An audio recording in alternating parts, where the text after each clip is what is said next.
எனக்கு பேசுவதற்கு ஒன்றும் இல்லை. ஆக்கப்பூர்வமான ஒரு விஷயத்துக்காக நான் படப்பிடிப்பு இல்லாத நேரத்தில் இப்படி பாடல் பண்ணி வெளியிட்டு இருக்கேன். உங்களை சந்திச்சதில் மகிழ்ச்சி.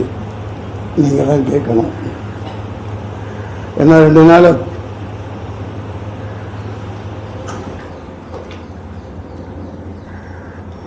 தூக்கம் இல்லை. எப்படி தூங்க முடியும்?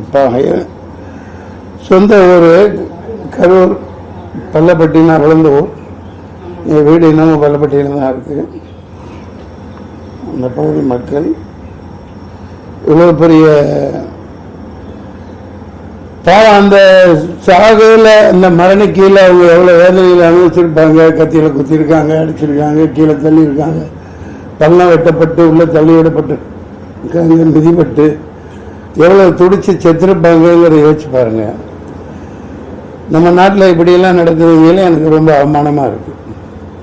வேறு எனக்கு ஒன்றும் சொல்கிறதுக்கு இல்லை. நீங்கள் ஏதாவது கேள்விகள் இருந்தால் கேளுங்க. சார், இந்த கரூர் சம்பவத்தில் வந்து 41 பேர் பலியாக இருக்காங்க. 41 பேர் ஆயிட்டாங்களா? இதை வந்து நிறைய பேர் அரசியல் ஆக்குறாங்கன்னு சொல்கிறாங்க. இது எப்படி சார்? என்ன வெங்காய அரசியல் ஆக்குறது? உண்மை தானே. ஒரு விஜய் தம்பி நான் வாழ்த்தனேன் வெற்றி விழாவில். இல்லையா? வெற்றி விழாவில் த ஒன்லி ஒன் ஆல்டர்னேட்டிவ். நாளைய தமிழகத்தின் நாளைய தீர்ப்புன்னு சொன்னேன். முதல் படத்திலிருந்து நான் 10 படம் நடிச்சிருக்கேன் அவர் கூட.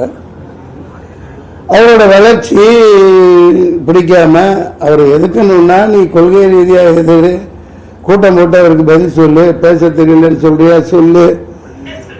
உன்ன மாதிரி கொட்டை போட்டு தின்னு வளர்ந்து கொட்டை போட்டு தொடர்ந்து இந்த நாட்டை நாசமாக்கிக்கிட்டு இருக்கிற உங்களை எதிர்த்து ஒரு ஆள் வர்றான் பேசலாம் அப்படின்னா உங்களுக்கு பிடிக்கலன்னா கொள்கை ரீதியாக எதிருங்க. 4 கூட்டங்கள் மேல் நடந்திருக்கு. நானும் பார்த்துக்கிட்டு தான் இருக்கோம். 4 லட்சம் 5 லட்சம் இப்படி மக்கள் கூடுறாங்க.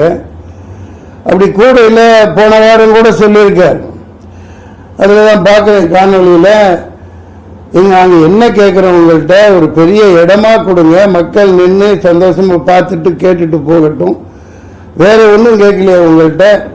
அது ஒரு காரணத்தோடு நீங்கள் செய்ய மாட்டேங்கிறீங்கன்னு இந்த நிகழ்ச்சி முன்கூட்டியே சொல்லியிருக்குது இந்த தம்பி. உண்மையா இல்லையா? அப்புறம் அரசியல் ஆக்குறாங்க அப்படின்னா என்ன? கேவலமான கேடுகட்ட அயோக்கியத்தனமான அரசியல் தானே. சொந்த மக்கள் அப்படி காவு கொடுக்கலாமா? சொந்த மக்களை சொந்த ஊர்க்காரங்களை காவு கொடுத்துட்டு நல்ல வேஷம் போட்டுட்டு இருக்காங்க. இதுக்கு ஒன்றும் இதுக்கு மேல என்ன சொல்றதுன்னு தெரியல.